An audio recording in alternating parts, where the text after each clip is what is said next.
Aconteceu o primeiro debate do segundo turno, o debate na Band, o penúltimo dos debates desse período do segundo turno. Porque os debates na Rede TV, na Record e possivelmente no SBT não devem acontecer.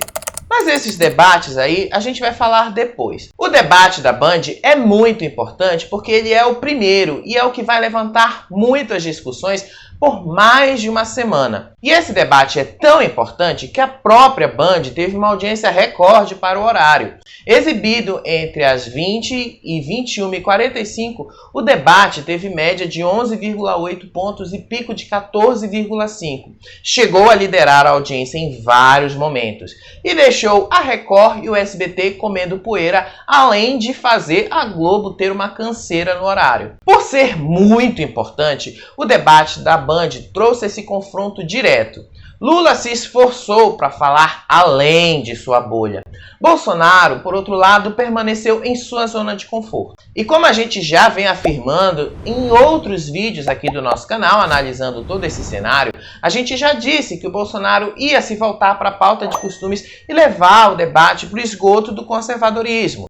Bolsonaro estava incisivo, ele jogou sempre na defensiva e a todo momento ele puxava o Lula para esse mesmo esgoto. A tal da ideologia de gênero. Não queremos que os nossos filhos, ao irem para a escola, frequentem o mesmo banheiro. O Lula foi esperto em perceber essa tática do Bolsonaro e se desviar dela. Porém, chegou um momento que ele não conseguiu se desviar desses ataques e rebatê-los. A gente vai explicar isso melhor. Os dois primeiros blocos foram bem fluidos, sem maiores problemas, mas com os mesmos exageros de sempre, tanto do Lula quanto do Bolsonaro. Por exemplo, quando o Bolsonaro fala de seus feitos como presidente, ele usa sempre as mesmas coisas. Ele falou das vacinas, que todo mundo sabe que ele se recusou a comprar, mas que ele só comprou porque ele foi obrigado a comprar. E ele omite essa informação. E o Lula também exalta os seus feitos como presidente, também com exageros. Na visão que a gente está analisando esse debate, o grande problema dele foi o terceiro bloco.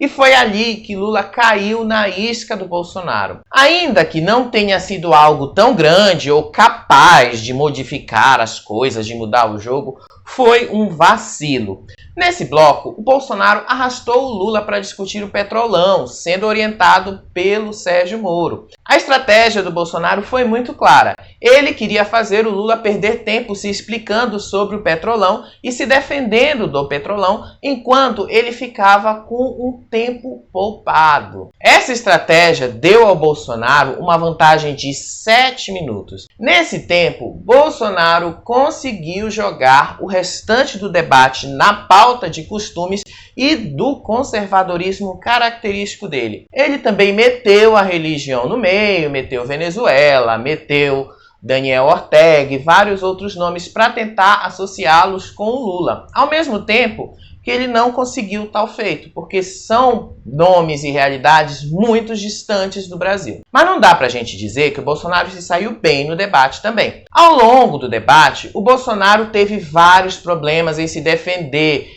e algumas questões ele as projetou em Lula. E o Lula também teve alguns problemas em responder algumas questões sobre corrupção, em especial as questões que o Sérgio Moro orientou o Bolsonaro a dizer. E o Bolsonaro, é claro, já sabe que isso funciona. Por exemplo, quando o Bolsonaro foi confrontado pelo projeto de aumentar o número de ministros do STF, ele disse que isso era uma pauta de esquerda, porque uma das propostas foi lançada por Luiz Erundina há muitos anos atrás. A proposta de emenda à Constituição, ora em tramitação na Câmara, é da senhora Luiz Erundina. Porém, quem está agindo na surdina é o próprio líder do governo dele, que está defendendo essa pauta em nome dele. Em qualquer entrevista da internet do Ricardo Barros, você descobre isso. Pressionado por jornalistas, Bolsonaro se comprometeu a não mexer no STF. Da minha parte, está feito o compromisso. Não terá nenhuma proposta. Como nunca estudei isso com profundidade. Porém, isso não convence. Sabemos que ele fará isso, sabemos que ele dará um jeito de fazer com que a culpa recaia sempre no outro. E o Lula ressaltou isso em vários momentos da fala dele. Outra questão que Bolsonaro falou foi de governos de esquerda na América Latina e citou Daniel Ortega. Pelo que o Bolsonaro diz, Lula vai seguir os passos de Ortega e Maduro e fechar meios de comunicação e igrejas. O Lula rebateu dizendo que foi ele quem criou a lei de liberdade religiosa no Brasil e foi ele mesmo. Primeiro, quem aprovou a lei em 2003 de liberdade religiosa foi esse que vos fala. E o Bolsonaro esquece a todo momento que foi ele quem passou 4 anos ameaçando de tirar a TV Globo do ar. E em 2022, não é ameaça não, assim como faço para todo mundo, vai ter que estar direitinho a contabilidade, para que você possa ter sua concessão renovada. Se não tiver tudo certo, não renovo de vocês nem ninguém. Não foi o Lula quem ameaçou isso, foi ele. O maior problema que aconteceu no debate foi no momento em que o Bolsonaro acusou o Lula de fake news, no caso do vídeo em que Bolsonaro falou e pintou um clima dessa entrevista que ele deu para um podcast. A campanha do PT, é claro que ia usar isso na televisão e eles usaram. Mas Alexandre de Moraes tirou essa propaganda do ar, alegando que ela foi tirada de contexto. A forma que Bolsonaro falou na TV durante o debate fez entender que ele era a vítima de uma situação que ele mesmo tinha criado 2 dias antes.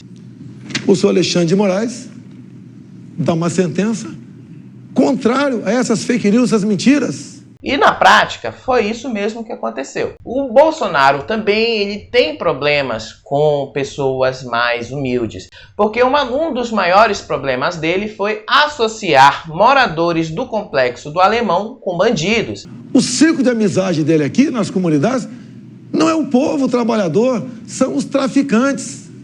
E ele também fez algo semelhante com relação ao Nordeste.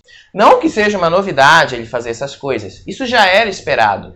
É o argumento dele. E o Lula, para não deixar passar batida essa situação ruim com relação a essa campanha censurada pelo TSE, mencionou a live de desespero que o Bolsonaro fez de madrugada para se explicar sobre esse episódio e que acabou ganhando o apoio do Gabriel Monteiro, vereador cassado do Rio de Janeiro, por problemas semelhantes. De modo geral, os dois estão empatados. Bolsonaro falou para os seus convertidos. O Lula se esforçou para falar além da bolha dele. Lula buscou exemplos simples da época em que ele era presidente e da vontade de trazer isso de volta. E vamos voltar no final de semana a comer um churrasquinho e tomar uma cerveja. Isso pode agradar alguns indecisos que ainda estão pensando se deve ou não votar no Lula no dia 30. O resultado das pesquisas não deve se alterar muito.